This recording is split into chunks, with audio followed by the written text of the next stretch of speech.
어떤 사람이 예기치 않게 교통사고를 당하게 되었습니다. 급히 구급차가 와서 인근 병원으로 이렇게 호송을 했지만 안타깝게도 이 목숨을 잃게 되었습니다. 그래서 의사로부터 사망 선고를 받게 되었죠. 가족들은 애통해하며 장례를 준비하는데 아주 놀라운 일이 일어나게 되었습니다. 죽은 줄로만 알았던 사람이 다시 살아나게 된 것입니다. 차가 충돌하는 순간 이 충격으로 인해서 몸의 어떤 생물학적 기능이 일시적으로 이렇게 딱 멈춰 있다가 어느 순간에 다시 이 몸이 정상적으로 돌아오게 되었던 것입니다. 장례를 준비하던 가족들은 부랴부랴 모든 장례 일정을 다 취소하고 또 사람들에게 연락해서 죽었던 사람이 다시 살아났다라고 이렇게 연락을 했습니다.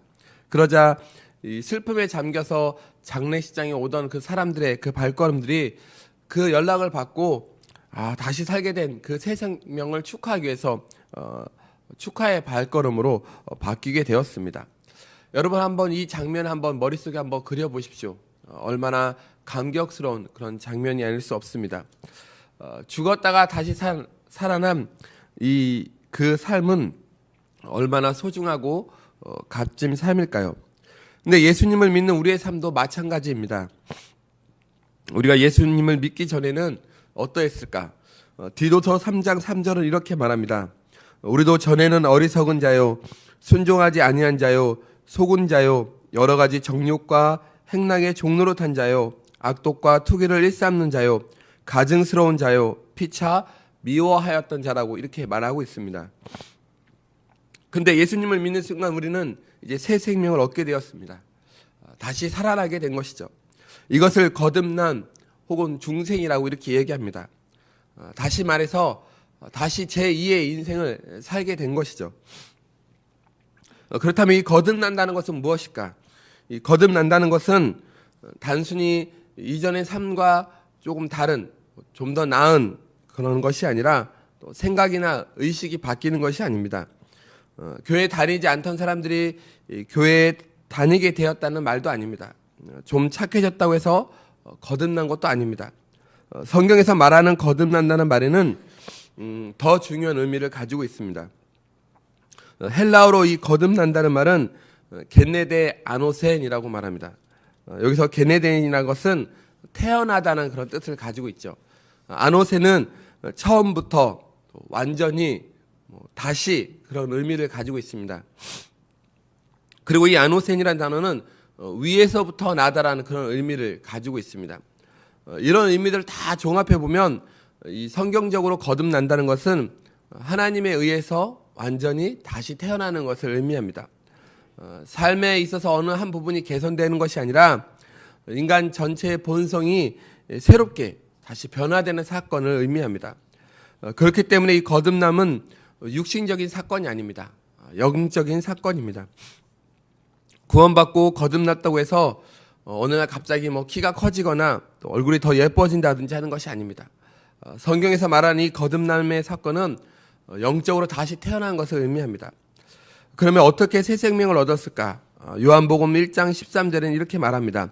이는 혈통으로나 또 육적으로나 사람의 뜻으로 나지 아니하고 오직 하나님께로서 난 자들이라고 이렇게 말하고 있습니다. 또 베드로전서 1장 23절에 보니까 너희가 거듭난 것이 썩어질 씨로 된 것이 아니요 썩지 아니할 씨로 된 것이니 살아있고 항상 있는 하나님의 말씀으로 되었다라고 이렇게 말씀하고 있습니다. 그렇습니다. 우리가 거듭나고 또 새 생명을 얻은 것은 어떤 혈통이나 또 사람의 뜻으로 나지 아니하였습니다. 썩어질 씨로 된 것이 아닙니다. 바로 하나님께로부터 난 것입니다. 썩지 아니할 씨 곧 하나님의 살아있고 항상 있는 그 하나님의 말씀으로 우리가 거듭난 것입니다. 오늘 본문 말씀을 다시 한번 읽어보십시오. 다시 한번 읽어볼까요? 시작. 그런즉 누구든지 그리스도 안에 있으면 새로운 피조물이라 이전 것은 지나갔으니 보라 새 것이 되었도다. 아멘. 여기서 새로운 피조물이란 어떤 인종과 또 성을 초월하여서 누구라도 예수 그리스도의 죽음을 자신의 죽음으로 받아들여지고 또 그리스도와 영적인 그런 연합을 이루면 그 사람은 새로운 피조물이 된다는 그런 의미입니다. 다시 말해서 예수 그리스도와의 영적인 그런 교제를 갖게 되었을 때 그에게는 그리스도 말미암는 그런 새로운 그런 창조 행위가 일어나는 것이죠. 다시금 새로운 존재가 된다는 것입니다. 그러므로 이 새로운 피조물이 된 것은 이전과는 전혀 다른 생활 방식과 또 사고의 어떤 방식, 생활 방식과 사고 방식을 따라서 살게 되는 것입니다. 그뿐만이 아닙니다. 그 삶 가운데 새로운 변화가 일어나게 됩니다. 그렇다면 새 생명을 얻은 결과 어떠한 변화가 일어날까요? 먼저는 신분의 변화입니다. 요한복음 8장 44절에 보면 너희는 너희 아비 마귀에게서 났다라고 이렇게 기록되어 있습니다. 또 로마서 6장 17절에 보니까 너희가 본래 죄의 종이었다라고 이렇게 말합니다. 우리는 본래 마귀의 자녀였고 또 마귀에게 종로로 사였고 또 죄의 종로로 하면서 살았던 그런 삶이었습니다. 근데 예수 그리스도를 믿음으로 말미암아 이제 거듭난 지금은 우리의 신분이 완전히 변화되었습니다. 로마서 8장 14절에서 15절에 보면 변화된 신분을 이렇게 이야기합니다. 무릇 하나님의 영으로 인도함을 받은 사람은 곧 하나님의 아들이라. 너희는 다시 무서워하는 종의 영을 받지 아니하였고 양자의 영을 받았으므로 우리가 아빠 아버지라 부르짖느니라 라고 이렇게 말하고 있습니다. 또 요한일서 3장 2절에 보니까 사랑하는 자들아 우리가 지금은 하나님의 자녀라 라고 이렇게 말합니다. 그뿐만이 아닙니다. 로마서 8장 17절에 보니까 자녀이면 또한 상속자 곧 하나님의 상속자요 그리스도와 함께한 상속자라고 이렇게 말하고 있습니다. 이제 우리의 신분은 마귀의 자녀가 아닙니다. 그렇다고 마귀의 종도 아니고 또 죄의 종도 아닙니다. 하나님을 아빠 아버지라 부르는 하나님의 자녀가 되었습니다. 하나님의 축복을 받아 누릴 하나님의 후사가 되었습니다. 두 번째 신분의 변화는 신앙의 대상의 변화입니다.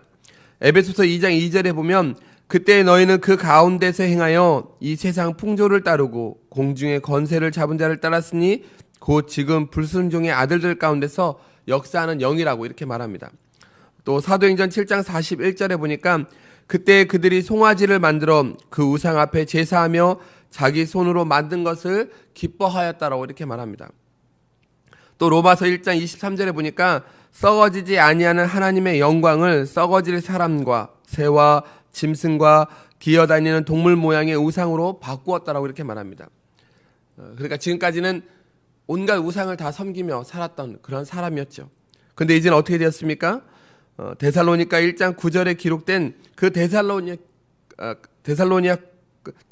교회 성도들처럼 이제는 우상을 버리고 하나님께로 돌아와서 하나님만을 섬기는 그런 삶을 살게 되었던 것입니다. 또 여호수아 24장 15절에 기록된 이 여호수아처럼 우상을 섬기지 아니하고 오직 나와 내 집은 여호와를 섬기겠다고 하는 그러한 결단과 다짐으로 살게 되었던 것이죠. 세 번째는 영적 상황의 변화입니다. 로마서 5장 10절에 보니까 곧 우리가 원수 되었을 때에 그의 아들의 죽으심으로 말미암아 하나님과 화목하게 되었은즉 화목하게 된 자로서는 더욱 그의 살아나심으로 말미암아 구원을 받을 것이요라고 말씀하고 있습니다. 하나님과의 어떤 원수 관계에서 이제는 그 원수 관계가 아니라 화목의 관계로 바뀌게 되었던 것이죠.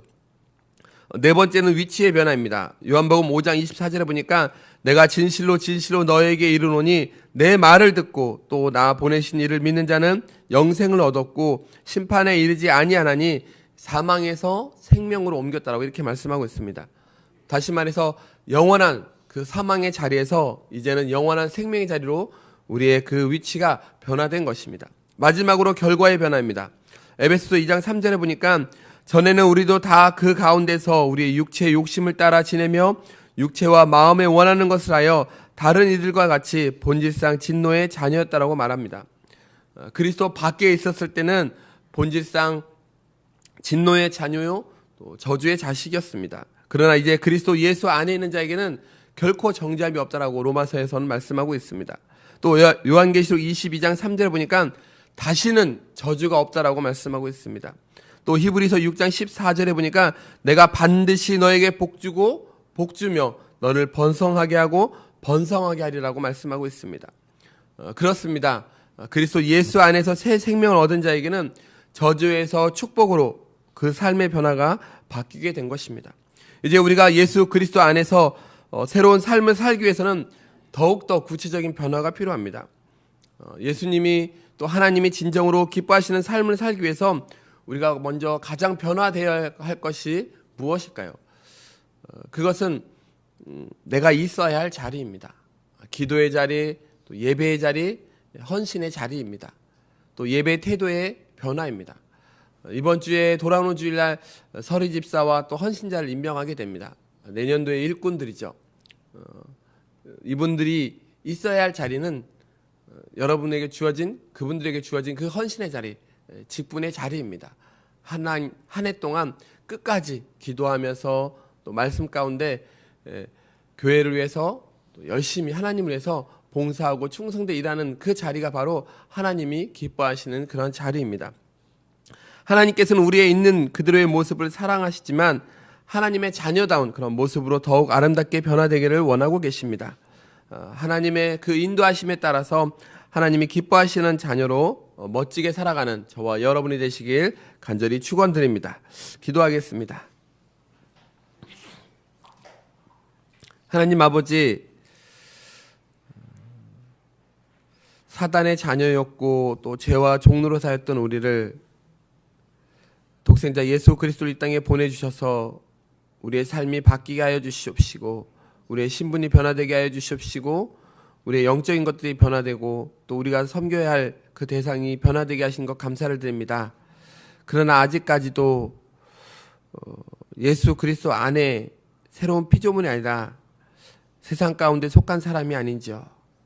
하나님, 변화된 신분처럼 변화된 삶을 살아가게 하여 주시옵소서. 예수 믿는다는 것은 변화되는 것입니다. 믿음을 가지고 나아가는 것입니다. 한평생 주님만을 섬기기로 마음 먹고 또 주님만을 온전히 기쁘게 하는 그런 삶을 살아가는 우리의 삶이 되게 하여 주시옵소서.